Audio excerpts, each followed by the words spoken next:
So hello guys, आज का हमारा टॉपिक है पार्किंसन डिजीज़। तो हम बात करेंगे पार्किंसन डिजीज़ के बारे में कि इसका ह्यूमन बॉडी पे क्या इफ़ेक्ट पड़ता है और इसकी वजह से हमें क्या क्या सिम्टम्स देखने को मिल सकते हैं।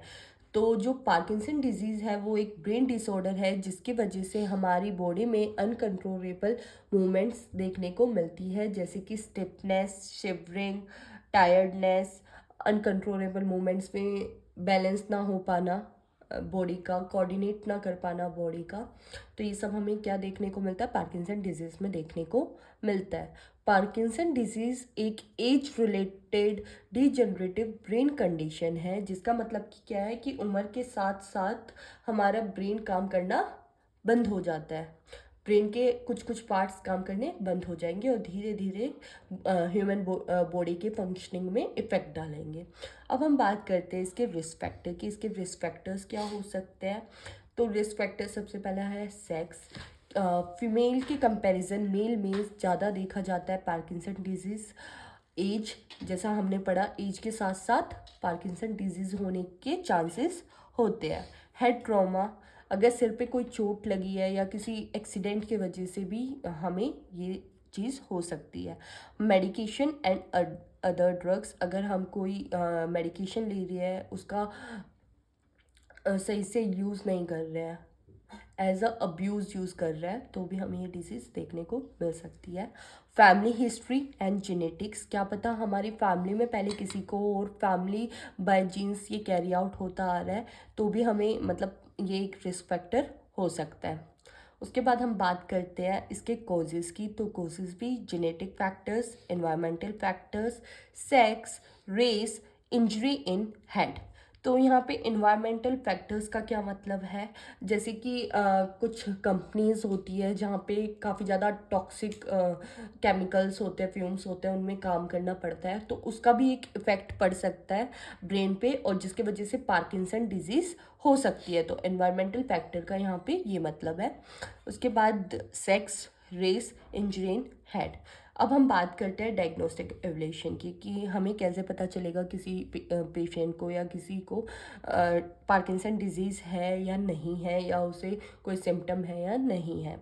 तो पहला है हिस्ट्री कलेक्शन। हम हिस्ट्री कलेक्ट करेंगे बाय पेशेंट फैमिली, पता करेंगे। उसके बाद फिजिकल एग्जामिनेशन, हम देखेंगे कि पेशेंट को क्या प्रॉब्लम है, बाय फिजिकली एग्जामिन करेंगे पेशेंट को। उसके बाद chest x-ray, CT scan, MRI, EEG, lumbar puncture, ABG and ECG. तो उसके बाद हम बात करते हैं मैनेजमेंट के बारे में कि हम उसे कैसे कैसे ठीक कर सकते हैं। तो सिम्टम्स के अकॉर्डिंग हम बात करते हैं फिलहाल। तो सिम्टम्स में हमने लंग्स में क्या देखा, अपर एयरवे ऑब्स्ट्रक्शन, तो जिसके लिए हम क्या देंगे, ब्रोंको डायलेटर्स।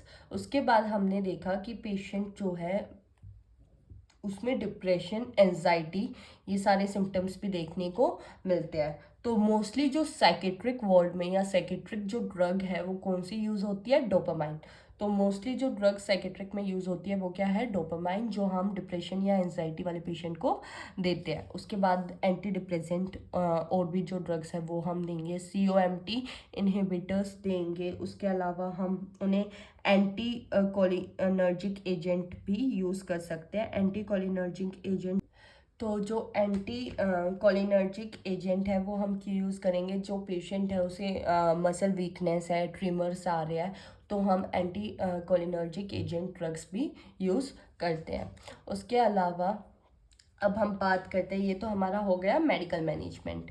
उसके बाद हम बात करते हैं नॉन फार्माकोलॉजिकल मैनेजमेंट। मतलब फार्माकोलॉजिकल मैनेजमेंट या मेडिकल मैनेजमेंट हमारा हो चुका है।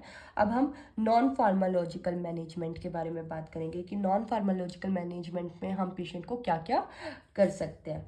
तो उसमें हमने देखा कि पेशेंट को खाना खाने में दिक्कत हो रही है, तो अगर पेशेंट को खाना खाने में दिक्कत हो रही है तो नॉन फार्माकोलॉजिकल ट्रीटमेंट में हम RT ट्यूब का यूज़ कर सकते हैं। RT ट्यूब का हम यूज़ करेंगे ताकि पेशेंट को इजीली खाना हम दे सके। उसके अलावा पेशेंट को बोलने में दिक्कत हो रही है तो हम यहाँ पे क्या यूज़ करेंगे, स्पीच थेरेपी का यूज़ करेंगे। तो ये हमारा क्या हो गया, नॉन फार्माकोलॉजिकल मैनेजमेंट। ओके, अब हम बात करते हैं सर्जिकल मैनेजमेंट के बारे में कि हम सर्जरी में क्या क्या पेशेंट को करेंगे। सर्जिकल मैनेजमेंट होगा deep brain stimulation. Deep brain stimulation एक सर्जिकल मैनेजमेंट है।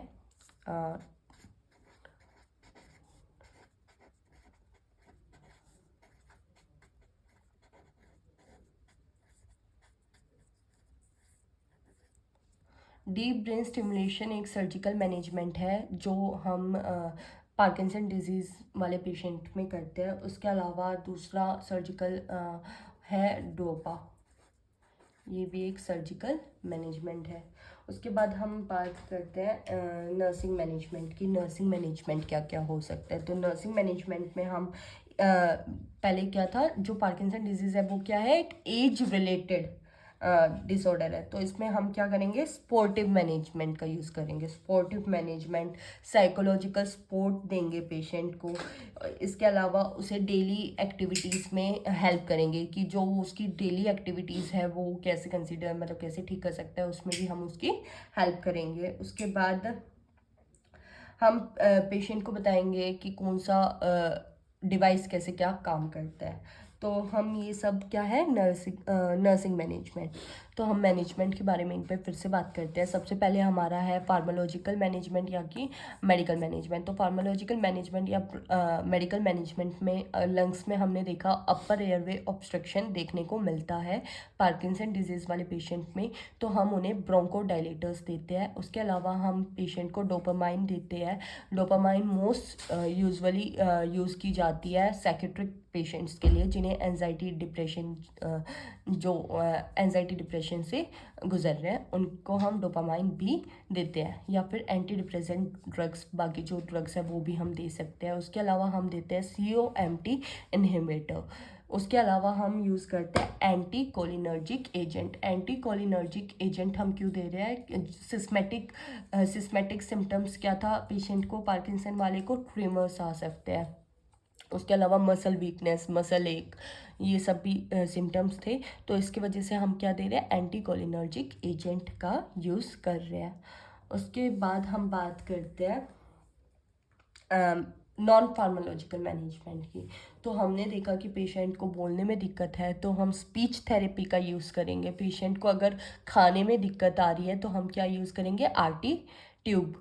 उसके बाद हम बात करते हैं सर्जिकल मैनेजमेंट की। तो सर्जिकल मैनेजमेंट में दो हमारे सर्जरीज हैं जो मोस्ट कॉमनली पार्किंसन डिजीज़ वाले पेशेंट में देखने को मिलती है, deep brain stimulation and dopa.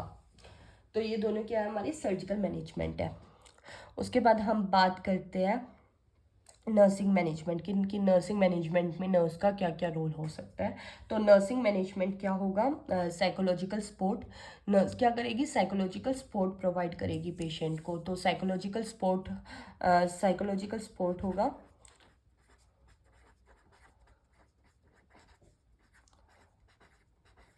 Psychological support के अलावा नर्स क्या करेगी, पेशेंट को डेली एक्टिविटीज़ में हेल्प करेगी, असिस्ट करेगी डेली एक्टिविटीज़ में।